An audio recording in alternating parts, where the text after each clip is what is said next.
Welcome to the Success Revenue Podcast, the only podcast in the Middle East that brings you leaders in customer success, account management, sales, and go-to-market to share ideas, perspectives, and value learnings on how to successfully drive revenue, delight customers, and take it to the next level. We're your host. I'm Haidar Al-Saad, CEO of RevSetter, the modern customer management platform. And with me, I have my lovely co-host, Ivy Ferrero, a CS executive, a keynote speaker, advisor, and much more. And we couldn't be more excited for today's episode and to bring a really great conversation with an amazing CS leader in the EdTech space, long experience, decade and a half plus working within the space and across the Middle East region. Today's conversation, Ivy, is, I think, really exciting. There's a lot of great takeaways that you guys will have. Among those, you'll learn about the EdTech space, how it's growing across the MEA region with Middle East and North Africa, as well as how those differences between different markets look like, with the UAE leading the way. You'll also learn about how to scale different strategies and automations and localization across these different markets in the Middle East. And last but not least, you'll also have and hear a lot more about the way that you can align and how to drive the definition of customer success within the space and how that can impact your strategies, your approach, and the way that you do things.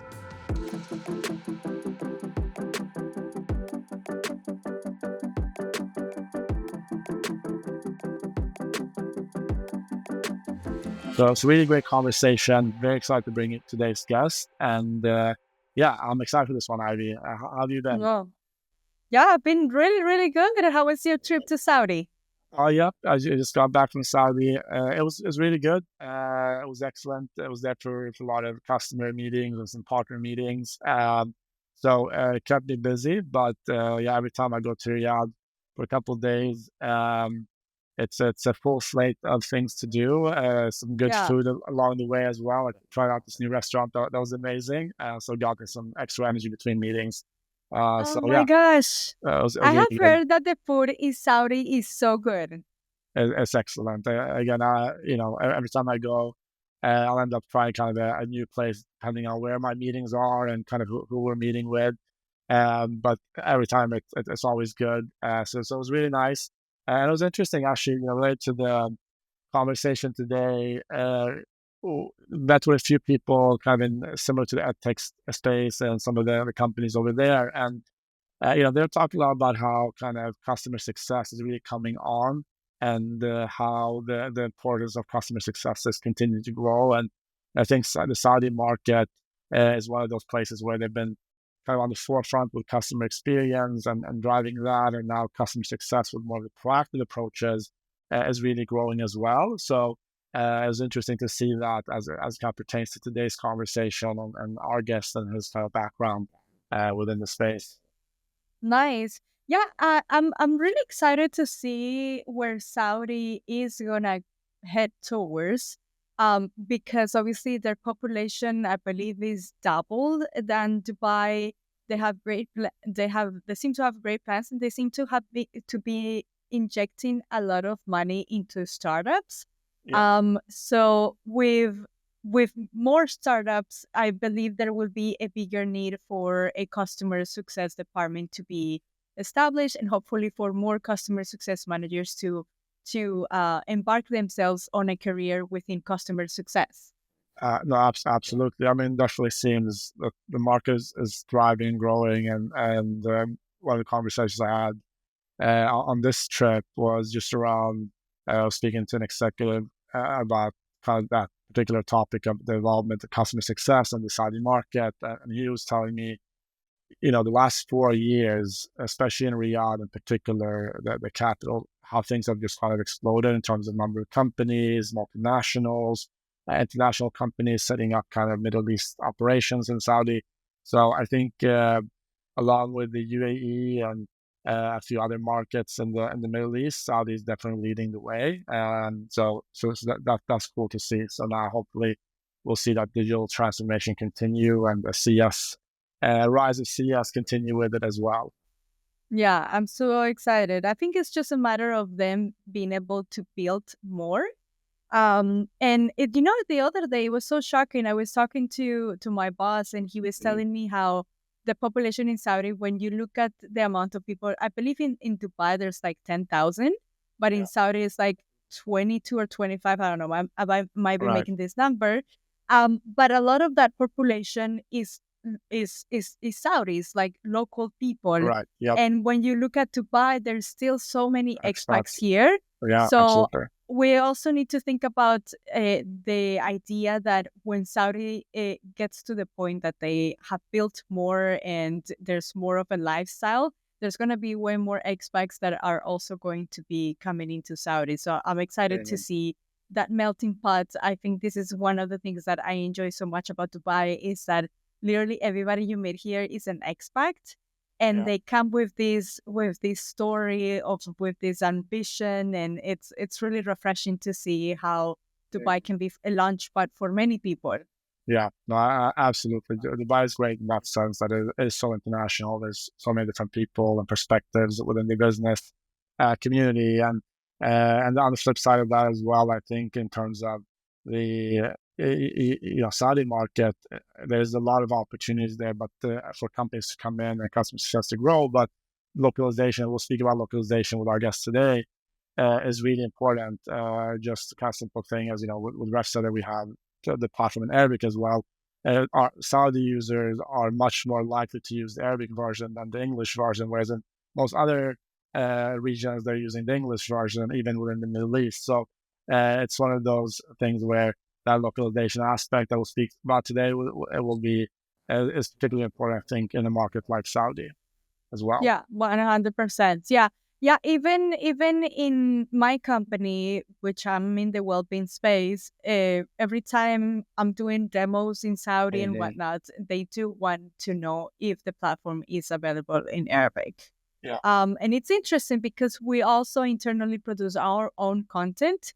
So I am excited to see how AI can merge with making everybody's life easier. Like when it comes down to translating languages, translating Mhm. content, which I'm really excited that today's guest he has so much experience in the EdTech industry. So I'm Yeah. excited to see how they're leveraging AI. Should we bring our Yeah, guest? I was just about to say, why don't we jump into the conversation? Do you want to bring him on Okay. and introduce our guest today? Well, I am so excited because today we're joined by Mohamed Shokry. He is the head of customer success for the Middle East and Africa at McGraw Hill. He brings over 16 years of experience in the educational industry across MEA, and he holds an MBA from the University of Birmingham and is a certified curriculum designer and former corporate learning and development trainer. Mohammed, I am so excited to have you here, but I know you just told us to call you Shokri, so I'll go ahead and lead Yeah, with that. And yeah, tell us a little bit more about yourself. Where are you from? How did you ended up in Absolutely. Dubai? And Yeah, most thank you very much, importantly, Ivy. Yeah, I do. Thank you very much. I'm excited, very excited too. When you reached out and mentioned talking about customer success, I was very excited to talk about this further. It's all of us working in customer success, uh, are excited about what we do and really would like to talk about it and share our experience. So I appreciate it. Yeah. amazing. Yeah, it's been a long journey. So, as you probably saw from my LinkedIn, I started working in education very long time ago. I look younger than I am. So, that's 16 years ago. So, started out in teaching. So, was pretty much teaching adults, doing some learning and development work, working in some universities, and then moving on to training instructors and working with pedagogy on how to help instructors have a very engaging classroom. Uh, Try to change the way we learned at school when we were kids to have Yeah. something that is more engaging and more beneficial for students. And going from that background helped a lot working in within EdTech or customer success because you get the perspective of the instructor and the perspective of the students. So I've been in classrooms, I've worked with a lot of students, different age groups. So you get the pain points of what the instructor is suffering from. What are the things that students would like to have in class, which helps a lot working now with the higher education to see how can we help the professors and how we can make the learning more engaging for students as well. So from teaching and thereon, and of course, you have the experience as a student as well. So I did my MBA part-time while working. So I know what's Wow. like having a lot of work and then going back home to write assignments of 5,000 words in 2 hours. So I know what's the pain like. And having that kind of perspective as well of students give you a little bit more depth into work. And I think the empathy I think that works for you guys as well, working in customer success, having the perspective of the customer, of the end user, of everybody involved makes it a lot easier to make the customer success work and to make the customer successful at the end. Then from education, then started working in sales and customer success at Berlitz, which is an international company with languages. And from there on, since everything started to work or to transform into EdTech and going from, classroom-based and instructor-based into platforms and AI-based content and all of that. So started a unit for customer success, worked there for many years with different customers and corporations, then joined McGraw Hill, and we've been working with institutions, universities for over a year now. And a very exciting job. It combines two of the main things that I like, education as well as technology. So very excited to be in that position and to work in education, give you that kind of feeling that it is very rewarding and you're making a difference in making students in higher ed actually learning better and getting more information and having a better experience. I love that. And Shokry, how big is your team at McGraw Hill? Well, we're a very good company, but so I'm handling the Middle East and Africa team, so we cover a big region. So of course, all of the GCC countries, as well as the East Mediterranean, so Egypt, Morocco, Algeria, all of North Africa, as well as South Africa, parts of Europe as well, so Turkey, Nice. Greece, so all of that is included. Our team with customer success only is about 10 customer success consultants in different Nice. locations. And the HQ is in Dubai. And this is where it involves a lot of traveling to make sure that I can support my team everywhere. So it's can be very tiring, but can also be very rewarding. But yeah, and we have, of course, different regions that have it's a U.S. company, so the biggest Yeah. team is in the U.S. We're talking about, I think, 300 customer success consultants. So Wow.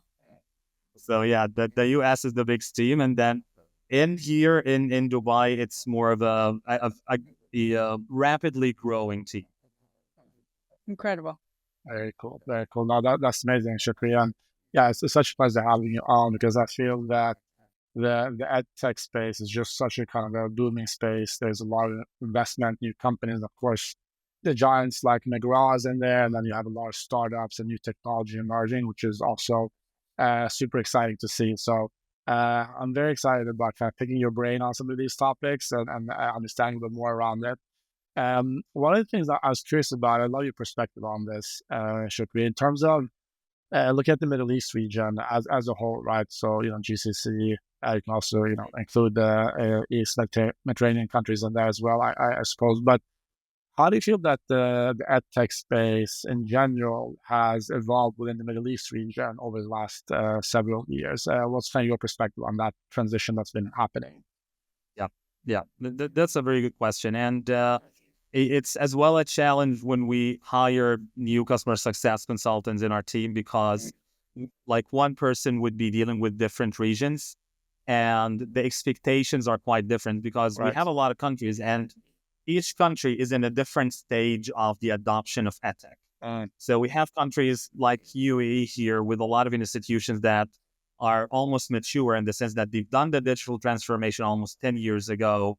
They haven't been using print books for years, and they're now very advanced in now they want simulations. Now they want the use of AI. On the other hand, you'd have other countries and other regions where it's a lot slower, and we're still convincing them to uh, reduce the dependence on print books and go for digital transformation.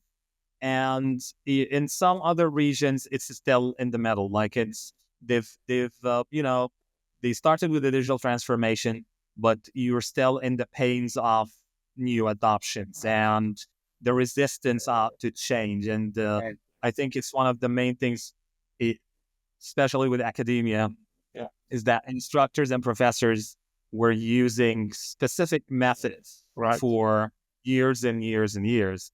And to come in a couple of years and tell them, okay, now we're not using this anymore. You're going to be using a platform. You're going to be doing smart assignments. You're going to be doing adaptive learning. It's a lot to comprehend, and then resistance to start to change. Yeah. And Very so interesting. definitely, it's very interesting and very like one person who handles different countries would be able to feel that very much on expectations differ between regions, how everything differs between regions. Yeah, no, super interesting. Yeah, because that's I think a lot of times when people speak about managed teams across the Middle East and globally, and when you speak about a region, typically Europe or Middle East, you kind of think, oh, it's all the same. It's the same region. Everything would be the same, but there's just so many differences from country to country. Absolutely. Regional things and cultural things, as well as kind of modernization. So that makes a lot of sense, as you kind of explained it from a ed tech perspective. And just kind of as you're looking for kind of moving forward within your space, just kind of staying on the ed tech holistically, kind of where do you believe it's going? Are you kind of seeing a lot of positive returns on the digitalization in countries like the UAE, and you guys to kind of leverage that to bring other countries along with good data and information? Kind of what do you see from a kind of involvement standpoint moving forward? Absolutely. Yeah, definitely. Look, let me tell you that we're, as I told you, so the company is working all over the world, and there are a lot of regions. The only region that has, let's say, double-digit growth, where companies we're working with a lot of institutions, and there are a lot of new adoptions, is MEA. Because unlike, for example, US and Canada, where they've started digital transformation decades ago, and it's a very saturated and mature market. MEA, there are a lot of growth, and a lot of countries, I mean, especially UAE, leading that kind of transformation and using education technology everywhere. A lot of state universities and schools have led that digital transformation years ago. So there's definitely a lot of growth, and it of course differs between one country and the other, and even let's say dealing with customers and the kind of customers differ between within the region, between one country and another. In some cases as well, even within the same country, in different cities, let's say. So there's definitely a lot of growth and a lot of adoption on AI, of course, just like in all other industries, have disrupted everything, and everyone is the buzzword in education and everything else. But I think a lot of instructors and academia generally, not everybody's welcoming AI. I think the case is everywhere, but there is a lot of being very careful and cautious about the use of AI in education, as well as especially in higher education. And Shokri, why do you think there's so much resistance with AI? Good question. I think it depends. Like there are different theories. So we have and I've had a lot of conversations with a lot of professors, and of course, they have their point. So one, of course, is plagiarism, and you know what students do generally, and a lot of in the past, most of universities depend on written assignments, for example, and you know how easy it is now just to go to a ChatGPT and ask to write 2,000 words about a given topic, and even humanify it in the sense of make it more human, and it would be very easy, very difficult to figure out it's ChatGPT or not. So a big thing is plagiarism, of course, and making sure that students actually read and actually Yeah. learn rather than go there and spend a few minutes and copy and paste and not know what they're talking about. So that's one big, of course, the reason for resistance, which is understandable. But another reason as well is how dependable are the information in ChatGPT? Because as you know, even now, a it's very important for anything in higher education or academia to be very accurate, and there's no room for any mistakes. And you can see now how ChatGPT can sometimes make up research that doesn't even exist, and just get information from different places, get some faulty conclusions that students end up using, and this is another reason as well. On the other hand, some instructors really welcome the use of AI and ask about how we can integrate it. And uh, I think is just like everything or all the changes that came along the industry. Is we're now throughout this change. The way we assess students would now have to change because we can't have them write things like in the past. But I see a lot of instructors now they would write about something and then have a discussion. So let's talk about what you've written. And even if they use the ChatGPT, they would need to read everything thoroughly and be able to discuss it and give rebuttals and refute or answer the questions of the instructors. While it's time consuming, you can at least make sure that students actually do the work. Some, of course, are still working with technologies to try and track the use of AI, which I think is a little bit futile because you know what's it like. ChatGPT would find a way, and then another company would say, "Oh, we found a way," and it's never ending competition. But yeah, definitely the solution is just accept the change, adopt it. It would take some time, but a lot of very good uses. We currently have with McGraw Hill the AI reader, which is something that if I had grown up as a student, it would have saved me hours and hours of time, as well as made learning a lot easier. So what it does is simply it goes within the ebook. If there's any chapter, paragraph that the student doesn't understand, you just highlight and click there, and then the AI reader would simplify the language, give them examples, make sure that they Wow. understand that. Then they can choose to quiz themselves, where to make sure that they understood, and it give them questions.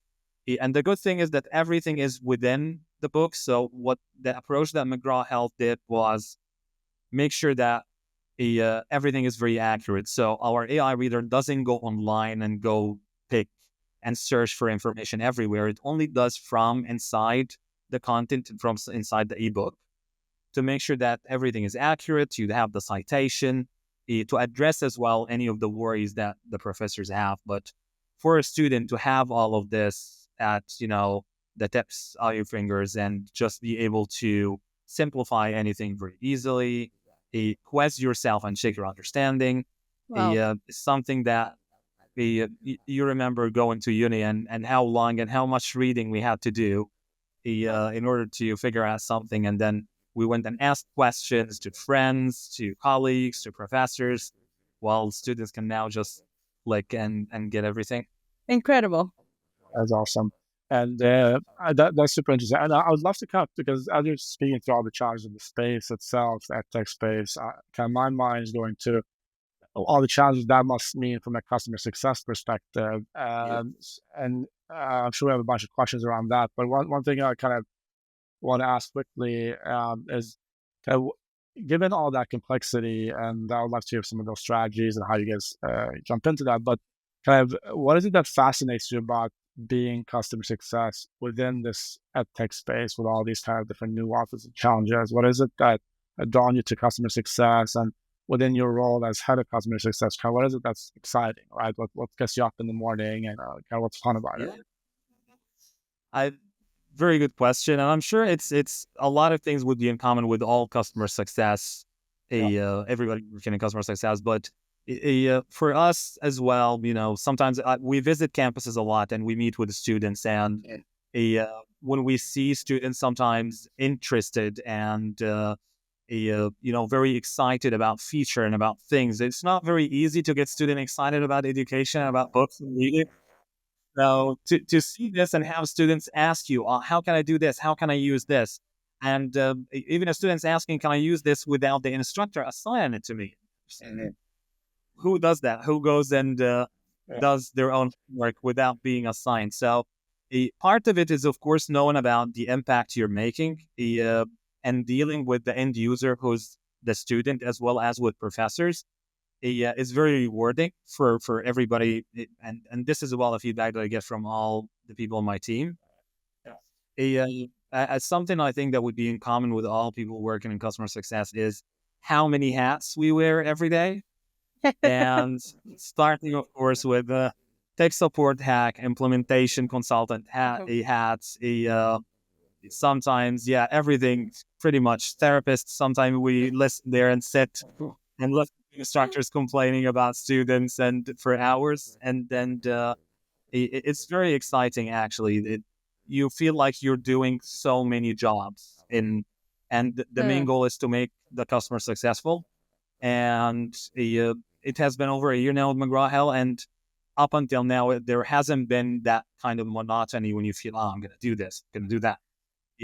Which can be sometimes stressful, but it's very exciting in the sense that a lot of new experiences, a lot of different things to do, and working as well in different regions and traveling give you that kind of excitement. And uh, dealing with institutions are in different stages of the transformation and leading them and seeing as well the results at the end on what happened and how when we start, for example, the year with somebody who was just using some PowerPoint presentations, never used an EdTech platform, and then going out through the end of the year with the value realization to give the numbers and see you've had 400 students use the platform. They completed these number of assignments, and we had a lot of instructors who do case studies, and we really love these where they see throughout the years comparing using the EdTech with friends Right. and straight and the students and all of that. It's amazing to have this kind of Wow. research and proof that Right. Yeah. what we're Sure. doing and the use Works. Yeah. actually makes a difference. Yeah. Definitely. Incredible. That must be so rewarding, Shokri. And I love what you said because, yeah, I believe that customer success managers are superheroes. And one thing that fascinates me the most about being in this space is how much we need to change our gears. It's like going Yeah. backward, going forward. And I think it really takes a certain type of personality to I be do. able to actually succeed at this role. And Shakti, going back to your experience, you've had an interesting transition from teaching and training to customer success leadership. How has your background in education influenced your approach to customer success at McGraw Hill? Yeah, yeah, definitely.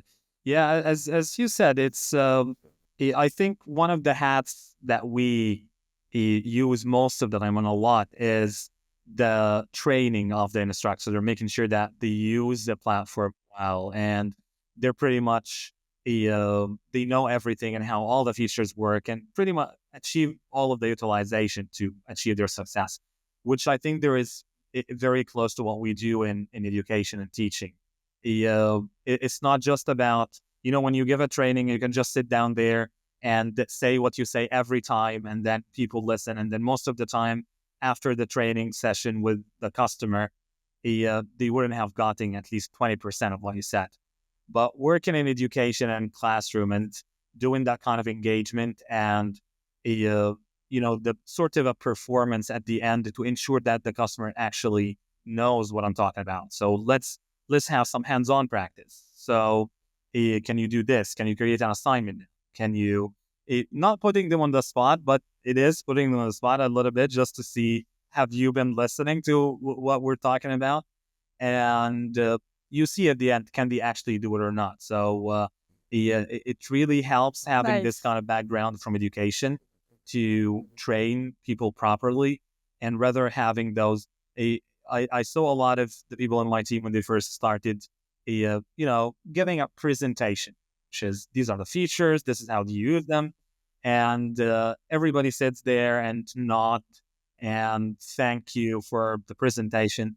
But then come in maybe 20 days, check the utilization, and you'll find that most of them haven't really started using the features that they should be, because they haven't really done that during the training itself. So I think that's one big thing, using that kind of background in education to help with the kind of training the customers in customer success. And the transition from working pretty much in classroom based and with the students and in universities, and then working in the corporate world, it has been very interesting in the sense of, you get sometimes at first the kind of resistance of, okay, now you're used to being in class, talking with people, and to standing behind a computer, sending emails, and having spreadsheets and all of that. But the good thing, as you mentioned about customer success, that it's not one thing when you sit behind a computer and just write emails. It's a lot of customer time and a lot of face time with the customer, which is what I used to be doing in education, and which I like about customer success, that even when you're working remotely, we have at least 5-6 meetings every day with instructors. Just they have our Calendly link, and meetings just pop up every time, all day long. So I think a lot of the similarities between education and working now customer success as well. Amazing. Love that. And Shokry, looking at the evolution of EdTech and SaaS in the Middle East education sector, what trends do you see shaping the future of customer success in this region? Okay, good point. So from the customer success perspective, not just the EdTech, I would say, and I think I'll go back to talking about regions and countries, because it's very interesting that, for example, we're working in Egypt, and working in Egypt has to do a lot with building relationships, with meeting people, rather than sending emails and SMSs, and what we do here in UAE, and expecting people to actually reply to emails. In some countries, you'd have to be there, meet them in person, put a face to the name, and then you can communicate. So Egypt is one of those countries. It's all about building relationship, and I think that the trend that they are working on customer success, even with the evolution of tech, it will still have this kind of dynamic where it's all about relationships. It's about building and showing with the customers. Automation, of course, works and saves us a lot of time. But we found that in GCC and a lot of more mature countries, automation works. So saves us a lot of time with emails being sent while we're on campus.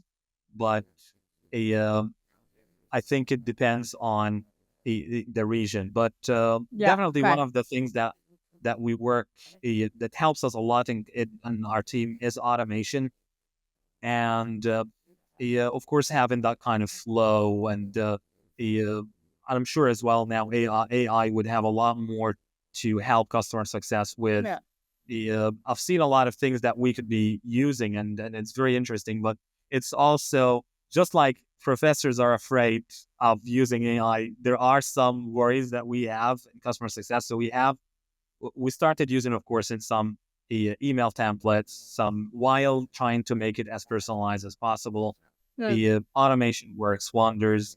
We do as well a lot of video tutorials, and one of the platforms that we were using it started using AI avatars, which you make a video of yourself and you speak like, I don't know, for 40 minutes, and they make a replica avatar of you giving trainings, which is a very good idea, but it's also very worrying to have your avatar available Yeah. Yeah. online. hmm It's crazy. And you can speak any language, right? Pretty much. I mean, it honestly, the amount of time that this can save and still have that kind of customization is great. And I really looked into it, but I think now, specifically for us, the the worries and the concerns are too big to adopt something like this because we don't really know how in the future that what will Got happen to it. that avatar and what could it be. And yeah, exactly. You know what I'm talking about. Yeah. Absolutely, absolutely. No, I mean it's a very interesting discussion right on the AI. You know, you can do a lot with it today, and more is coming every day. But where do you find that balance and kind of put everything together in the right place at the right time? So how you leverage it within CS and beyond as well. So, but yeah, definitely familiar with the avatar kind of technology that's available, and it's very cool. It's very scalable quickly, but like you said, it also presents that issue of like where does if the avatar leaks somewhere, then now you have someone literally that can do the deep fakes and all the other crazy stuff out there that we read about.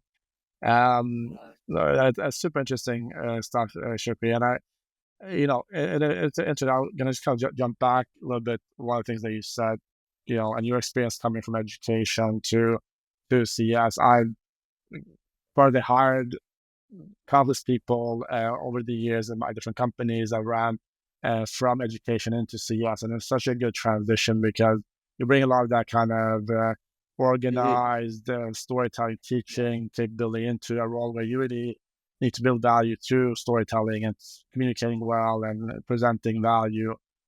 So that's really cool to see that transition has worked for you as well, and also applies very well in terms of that tech space, of course.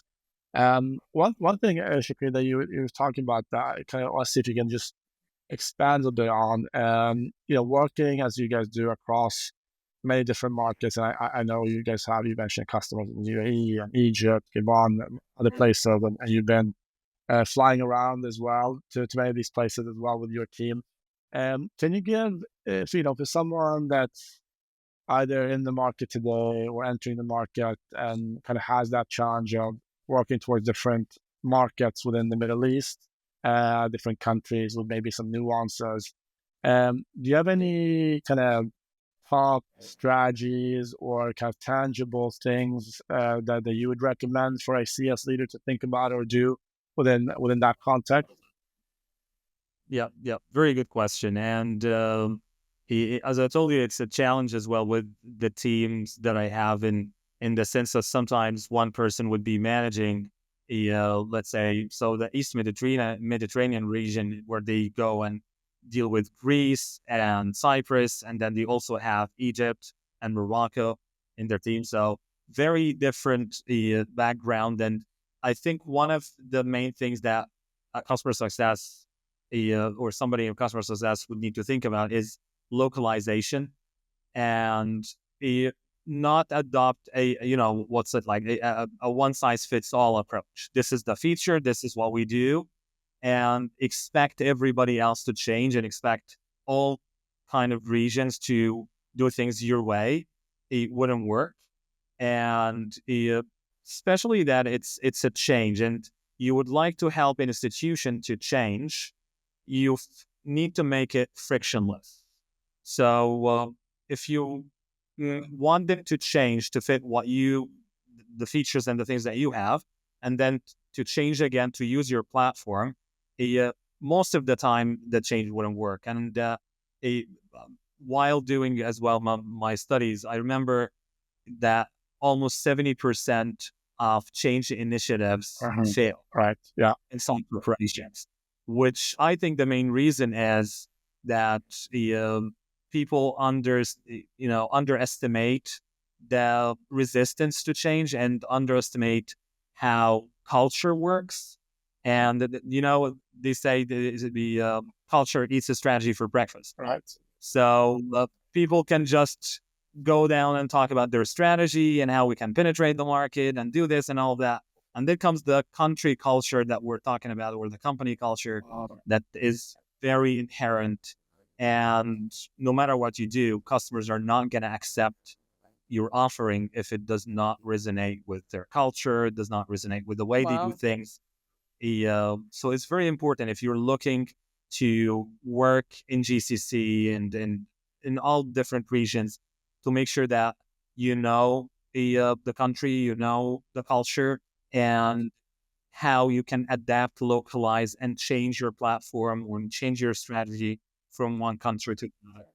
Yeah, that's just super interesting. Yeah, I totally agree with that. I think that's very good advice in a region like this, especially the localization piece and culture is a big part of that as well, understanding those nuances. So, spinning on that a little bit further, Shukri, I was kind of just curious. There's obviously a lot of, whether you look at the EdTech space or in general, kind of for companies in the Middle East region, um, what are kind of some of the challenges and on the flip side, the opportunities that are available that you see that companies can really tackle on the challenge side or capitalize on the opportunity side through leveraging customer success? Because customers are still emerging in the space and in the region. But what are some of those top challenges or opportunities that customer success can really help your company with out there? Yeah, definitely. That's a very good question. I think a and this is one thing. It's not just in our region, but what's the definition of customer success is like. And sometimes you'd have a person who's customer success who's actually sales, but they call them customer success. Somebody else is an account manager, but they call themselves customer success. So I think we need as well to start identifying what customer success is, Yeah. and making sure that it is eventually all about what the customer utilizing the product and being successful using your product or service, and not you trying to upsell or trying to just end up, doing more business, which of course is good to have, but shouldn't be the core of what a customer success person should do. Some of the challenges, one of them, I think that some companies need to, of course, define first what customer success is for them. And now the service standards, especially here in UAE, and the expectations that customers have are increasingly very, very high. So what now with people that we have noon 15 minutes, and people are now, the expectations is I want this and I want it now. So it happens as well with our customers. We have customers who have like an issue or a tech problem, or most of the time it's not even a problem. It's like they can't do something and they want it to be solved now. So they don't want to talk with the customers, because what's the customer success person is the first point of contact. And it's a big challenge to make sure that the customer success team is not depleted or totally used in tech support to just make customers happy and solve problems on the spot, and actually doing the work that gives the impact. So that's, I think, is a huge challenge to give that balance, because you want your team to do meaningful work, to give impact, to make sure that instructors and professors, and for example, for us or customers generally, are actually using the product properly, and not just be there as tech support, because we have our own a big, huge team of tech support, but sometimes customers don't even want to wait for tech support and the problem. They just want, you are our contact, you are a customer success person, solve it and solve it now. So I think the capacity of the customer success teams, and having that kind of, do you want an all-rounder as a customer success person who does everything? and try to balance doing some tech support, doing some engagement, doing some this? Or do you want to have some specialized customer success people? Some of them work more with implementation. Some of them work more on engagement and visiting customers. So I think it's a question that and it's a challenge and a question that a lot of customer success people deal with in our region, especially UAE. And it's I can see a lot of people changing the way they do things in customer success. And instead of having a one team that does this, they have inside some person who's in customer success, but deal a lot more with marketing. But another person who deals more with customers and engagement, and others with tech support. Opportunities wise, I think it's the growth. So that now we're in that still in the graph, we're still going up, and everything is happening very quickly, and everything is happening very fast. But it also gets you a lot of competition, and now with the EdTech team, just like technology, the let's say the deterrents of market entrance are not as as in the past, when you have to start a business and have a company and do all of this. So you can now start a company in no time and without even having a location. So a lot of competition, of course, which at the end I think is beneficial for the customer to have a an ever ending or never ending improvement on what kind of a service that they get, because if you do not provide good service, you'll end up being replaced by competition. So I think opportunities, of course, is growth, is the adoption of AI, and I think as well the leadership here in UAE is one of the best in the world in the sense of how they adopt technology, they adopt AI in the future, and they set an example for a lot of other countries on how fast they are evolving, which gets you all of these opportunities and for all businesses to penetrate market. Very cool. Very cool. Awesome. This is so interesting. I was just taking everything in. A lot of the valuable insights right there in Shokri. Awesome. So what we like to do at the kind of tail end of our conversation, Shokri, with our guests, is we have like this little section where we ask a couple of rapid fire questions, give you first thing you think about, 2-3 of those, and then I usually like to wrap us up with something a bit more philosophical and kind of putting a nice bow on our conversation. So I have, I think, 3 questions that come to mind, rapid fire. I want to ask you very simple questions. So I just want to say, are you ready for that? Get kind of first thing you think about. Yeah, Awesome, bring it on. awesome. All right. So okay. So the first one I was thinking about, because being in education, what's the favorite content for you to consume? What is that? Your favorite book, podcast, something else? Good question. Yeah. No, look, it's what's with the traffic now in Dubai, a lot of podcasts, Right. working everywhere. So I listen a lot to that Diary of CEO.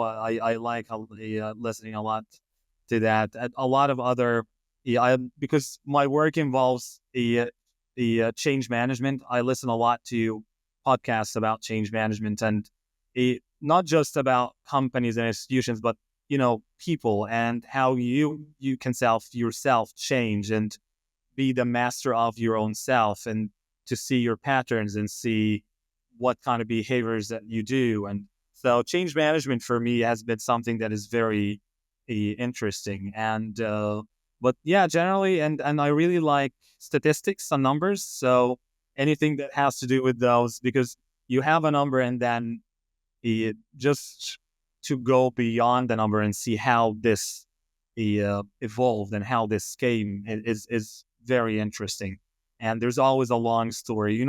People in education love stories, and I love a good story. But generally, things that has to do with change management, Diary of CEO, stuff like that. Excellent, awesome, perfect. All right. So next one I got for you is for all the executives out there, what's your what are your favorite people to follow, get inspiration from today out there? Okay. Well, yeah, a lot of look. Here's the thing now, as well, with social media, and there are countless people. It's more about the content, but there are, of course, some people. I like James Clear, the Atomic Habits. I really like the everything that has to do with the theories, and it's as well about the personal development. Simon Sinek, as well is one of them. Other than that, it's all about what resonates with you, not specifically person, but and very as well critical in the sense of uh, what comes with having all of that podcasts and all of the content. That the good thing is that there are a lot of content. There's a lot of content, but a lot of it is complete nonsense, and you'd have to listen to. A lot of time I listen to podcasts and see that's complete nonsense, Yeah. and this is that. Yeah, you'd have to listen and be the judge yourself. Right. Exactly right. Yeah. Awesome. Okay, perfect. And then my last question for you, quick hitter, and then I'll turn over to Ivy for I know what question that she wants to ask is, what's your favorite prediction for 2025? Seeing that we're starting the year off here right now. Yeah, I think it's what we've been talking about, and what comes in every conversation. It's AI, and I see it being a lot more used in education, and we're now being simplifying things for students. And I think now saving a lot of time for instructors to do the meaningful work. So what we're trying to do as well in McGraw Hill is we know what the customers or what professors, how much time they spend grading assignments and doing some admin work and office work, and instead that time could be using inspiring students in class and doing that more one-to-one with the students, and making sure that students are engaged and having these kind of initiatives. So if we're able to have AI do this, which we're doing now, so AI helping professors build their courses, a course design, curriculum design, of course, grading and assessment, all of that would save a lot of time for professors from just doing the more of the meaningful work, giving more impact for students, rather than spending time on admin work, which I know 100% that all professors hate. Yeah, no, that makes a lot of sense. And my brain kind of correlates that to CS, the professor being the CSM, doing reactive work with admin, and the customer being the student, and instead focus on doing proactive work with the customer, in this case, the student. So Yes. it's really very similar transition there. Awesome. Ivy, I know you had a question that you've been thinking about Okay, asking Shokry. this is my favorite question. I get so excited when I ask this question. Okay, Chokri. So, what is one life philosophy you like to live by? Okay, life that's deep. Life philosophy. Cool. I think it's a again, as I think we mentioned that as well, talking about having these kind of perspectives, and something that I always tell my team is a empathy is the foundation of any meaningful impact. You need to always, and I think it's for any, either in life or company, work, career, everything. You'd have to try to see the perspective of the other person. And if we continue to do this at work, we'd be able to see how, if we see an angry customer, we see why they're angry. Put yourself in the customer's shoes. Maybe they're angry for a reason.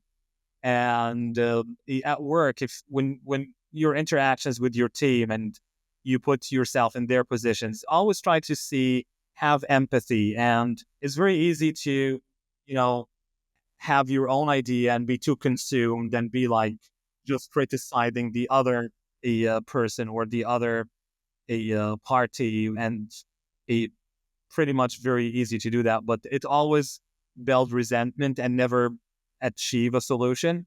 But when you start building empathy and seeing things from other people's perspective, it just changes everything, and you start being less angry generally at people. And because if you see, maybe this person is having a bad day, just like you sometimes have bad days and acts exactly like them. Maybe the customer wants this solved now because they're stressed and they have hundreds of students or hundreds of people who want things happening now. So once you get things into perspective, you build the empathy and everything falls into place. Lovely. I love that. I love that. I think that's something we can apply at work and outside of work for sure. Absolutely. Absolutely. Chokri, lastly, where can people find you? Oh, okay. Well, most of the time, especially now at the back to university season, it's at work and in different campuses around the regions. And so I think for the next couple of weeks, for example, I'll be pretty much visiting every city in UAE for Wow. every day, driving, visiting campuses. Yeah, but generally, if not work, it's, what's Dubai like? It's after this is the gym, sometimes the beach, and trying to live as well with the traffic. But yeah, generally either on campus or in the gym. I love that. Awesome. Well, and if someone wants to connect with you and learn more from your experience, can I reach out on LinkedIn? What's the best way to Absolutely. get all you? Yeah. I think it's the community of customer success is very helpful, and I've seen that with a lot of people getting into customer success at the beginning and reaching out to people on LinkedIn. I've almost had every person that I reached out always answer either with advice, with recommendations, and I'd love to. And I always help people, and I'd love to. Anybody can reach out, and I'd love to help and assist anytime. Beautiful. Awesome. Well, I think that's it, Shokry. We're so excited to have had you on with us today. It was a great conversation. I learned a ton on my end. Yeah, a real pleasure. Yeah, same here. Thank you very much. And we haven't heard, I would like to hear your perspective more as well, generally about customer success and the stuff, because I'm sure you guys bring a lot of experience and a lot of things in customer success in different organizations and different fields. And that was very, very good. Thank you very much. Amazing. Thank you, Chokry. Thank you so much. Thank you, guys. See you guys. We want to thank our sponsors for supporting the Sussex Revenue Podcast. RevSetter is the #1 customer success and management platform in the Middle East region, offering global capabilities mixed with regional solutions that helps your CS, account management, and go-to-market teams 10x efficiency, improve customer experience, and turbocharge customer retention rates. And thank you to Medlify, a leading marketplace for workers and employers in the healthcare space. Needs and demands meet to create benefits for both sides. Thank you again, and we'll see you next time.